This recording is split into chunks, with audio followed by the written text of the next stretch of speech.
Shalom, salam sejahtera bagi kita semua. Saya percaya damai Kristus melingkupi kehidupan kita.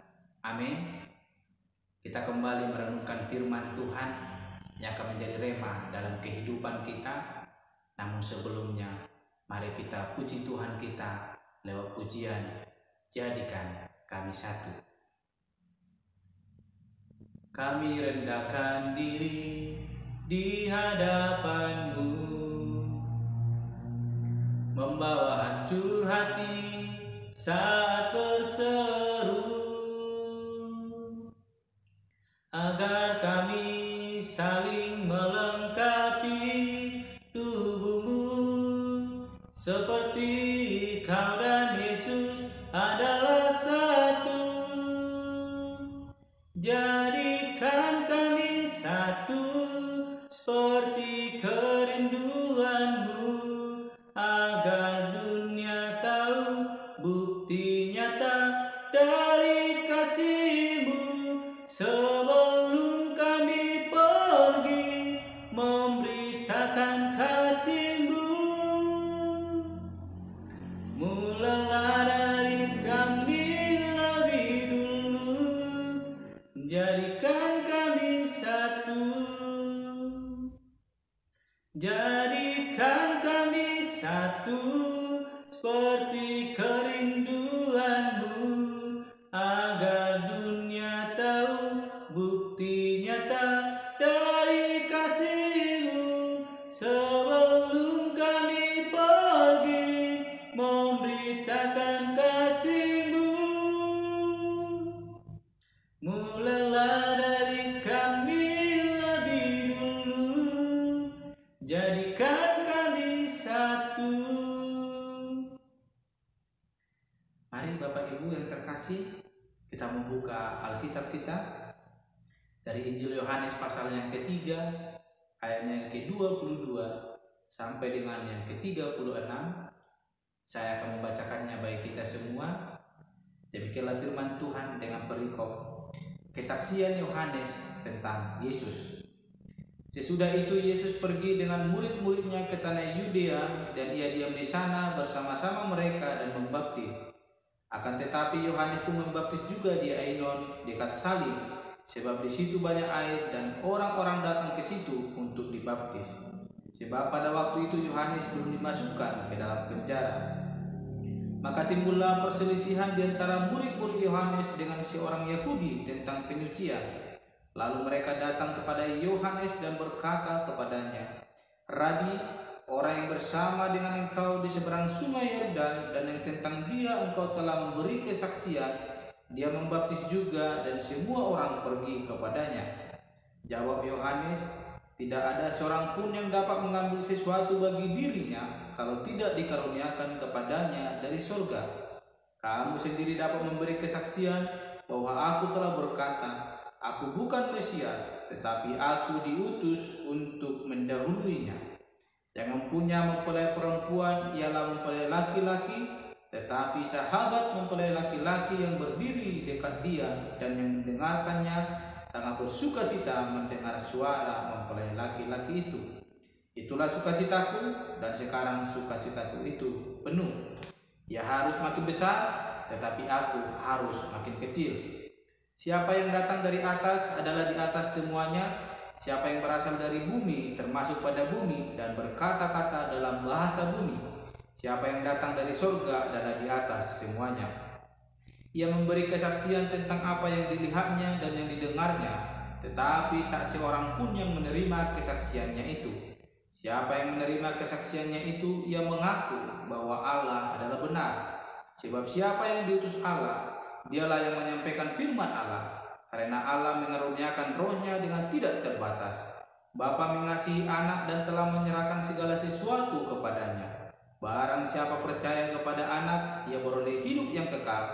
Tetapi barang siapa tidak taat kepada anak, ia tidak akan melihat hidup, melainkan murka Allah tetap ada di atasnya. Amin. Bapak Ibu, saudara-saudari yang terkasih di dalam nama Tuhan Yesus Kristus, hari ini kita akan belajar dari kehidupan Yohanes ketika dia melakukan pelayanan pembaptisan Dan pada saat itu juga Yesus sedang melakukan pelayanan pembaptisan. Ketika Yohanes melakukan pelayanan pembaptisan dan Yesus melakukan pelayanan pembaptisan, timbul suatu perdebatan, bahkan pertanyaan dari murid-murid Yohanes dan seorang Yahudi yang mempertanyakan tentang perincian akan pelayanan yang mereka lakukan. Bapak Ibu Saudara yang terkasih, murid-murid Yohanes dan seorang Yahudi datang menjumpai Yohanes dan bertanya kepada Yohanes. Dikatakan bahwa, "Rabi, orang yang bersama dengan engkau di seberang sungai Yordan dan yang tentang dia engkau telah memberi kesaksian, dia membaptis juga dan semua orang pergi kepadanya." Bapak Ibu Saudara yang terkasih, ketika kita melakukan suatu pekerjaan dan orang lain juga melakukan pekerjaan yang sama dengan kita, tetapi orang itu lebih sukses daripada kita, dan pada waktu itu anggota kita datang melapor kepada kita, "Bos, pekerjaan Bapak itu lebih besar dari apa yang Bapak lakukan." Mungkin secara duniawi kita akan merasa iri dengan apa yang dilakukan oleh orang lain tersebut. Dan ini juga yang dirasakan oleh para murid-murid Yohanes ketika melihat pelayanan yang dilakukan oleh gurunya mulai ditinggalkan orang, dan orang-orang banyak mulai datang ke pelayanan yang dilakukan oleh Yesus. Tetapi ketika murid-murid Yohanes bertanya kepada Yohanes, Yohanes tahu dan sangat sadar bahwa murid-murid Yohanes masih berpikir secara duniawi. Mereka memandang secara logika mereka sendiri, memandang secara dunia, melihat kesuksesan seseorang untuk menilai suatu keberhasilan. Bapak Ibu Saudara terkasih, Yohanes adalah seorang hamba Tuhan yang boleh dipakai mendahului Yesus, boleh melayani banyak orang, menjadikan banyak murid, tetapi bukan menjadi murid Yohanes, tetapi Yohanes mempersiapkan untuk menjadi murid Yesus. Bapak Ibu Saudara yang terkasih, ketika pertanyaan ini timbul kepada kita masing-masing, mungkin kita akan merasa iri. Tapi Yohanes tidak menunjukkan iri kepada Yesus, sebab Yohanes tahu bahwa Yesus adalah Mesias yang sedang ia layani. Dan Yohanes tahu murid-murid yang ia persiapkan ini adalah murid-murid yang akan dilayani oleh Yesus sendiri.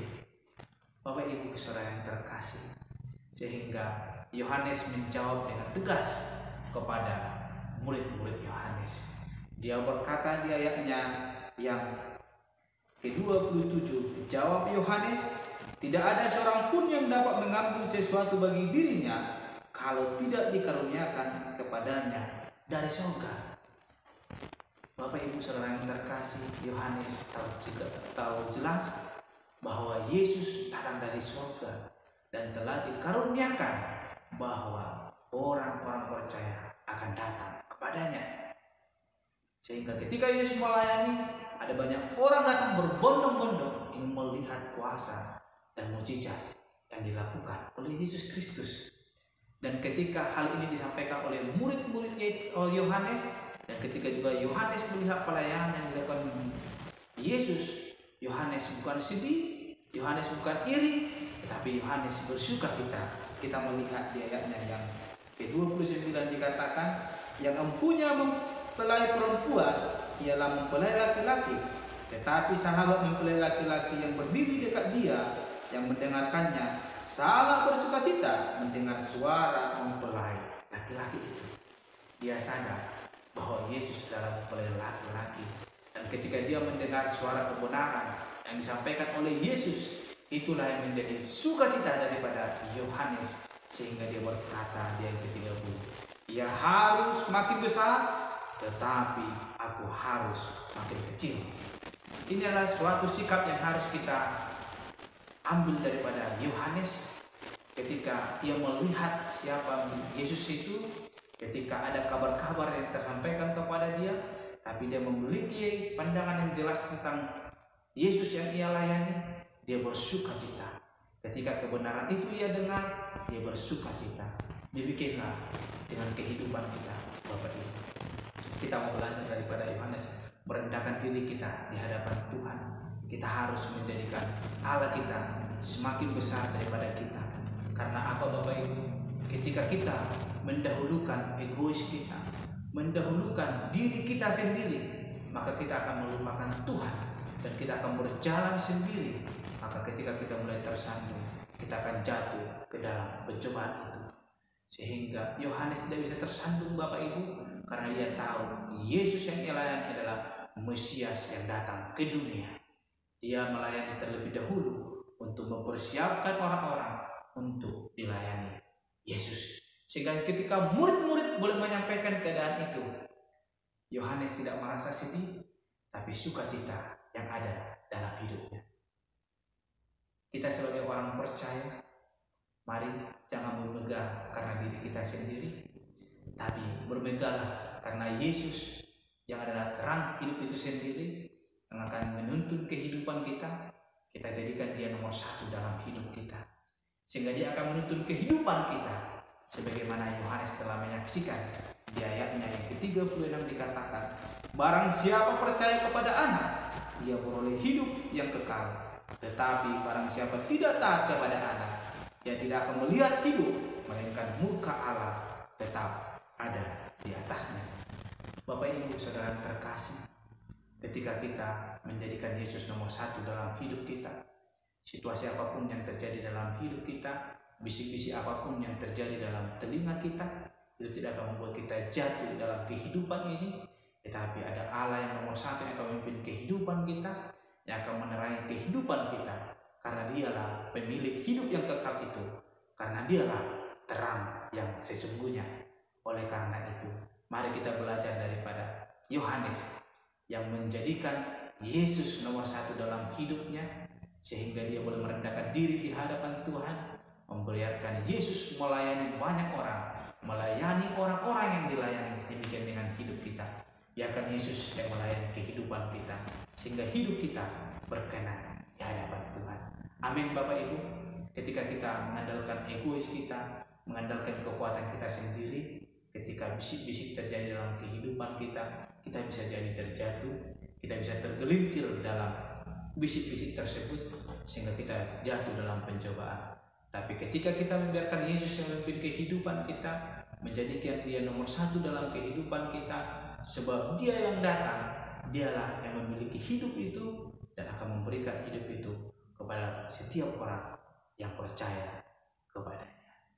Amin. Mari kita berdoa. Bapa Surgawi, kami telah belajar dari kehidupan pelayanan Yohanes. Dia melayani bukan untuk meninggikan dirinya, tapi dia melayani mempersiapkan murid-murid untuk dilayani oleh Yesus Kristus. Dia mengenal betul siapa Mesias itu, sehingga ketika ia mendengarkan suara kebenaran yang sedang dikumandangkan oleh Yesus Kristus ketika melayani banyak orang, sukacitanya sangat besar. Dia berkata bahwa ia ingin menjadikan engkau semakin lebih besar dan dia semakin kecil. Demikian dengan hidup kami. Kami tetap menjadikan engkau nomor satu dalam hidup kami, engkau yang semakin lebih besar dalam kehidupan kami, sehingga hidup kami boleh dipimpin oleh Tuhan Allah, sehingga kami boleh memperoleh kehidupan kekal yang telah Tuhan sediakan bagi setiap kami yang percaya kepada Engkau. Inilah hidup kami Tuhan, pimpin jadikan menjadi hidup yang berkenan di hadapan Tuhan Allah. Hanya di dalam nama Yesus Tuhan kami berdoa. Haleluya. Amin. Shalom, selamat beraktivitas. Tuhan Yesus memberkati.